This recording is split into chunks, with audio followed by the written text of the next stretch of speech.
Let's bring in Andrew Clennell now with his weekly crystal ball. And unfortunately, the pressures on Australian households will continue this week.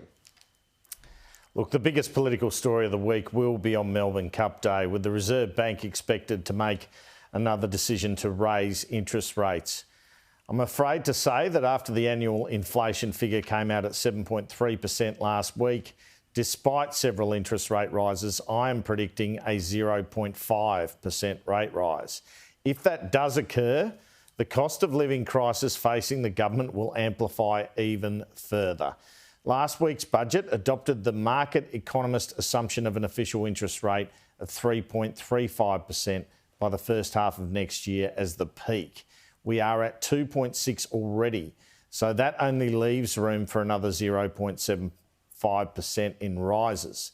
Government sources say the main question for the Reserve Bank is whether they look through some portion of the war effect and stick with 0.25 or look at the inflation number and go to 0.5.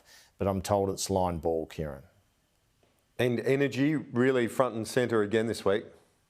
IR and energy will dominate the week ahead of another sitting in Parliament next week, followed by the PM heading off to 3 overseas summits in Asia, including the G20. There had been a rumour that French President Emmanuel Macron would travel to the Australian Parliament after the G20. I'm told that's in mid-November, by the way. I'm told he will not, but he will attend the third of those summits. Our PM is attending APEC and head to Australia next year. And in the meantime, before those overseas commitments, which every Prime Minister has to attend to, he's going to be really wanting to show his presence, the Prime Minister, around the nation first.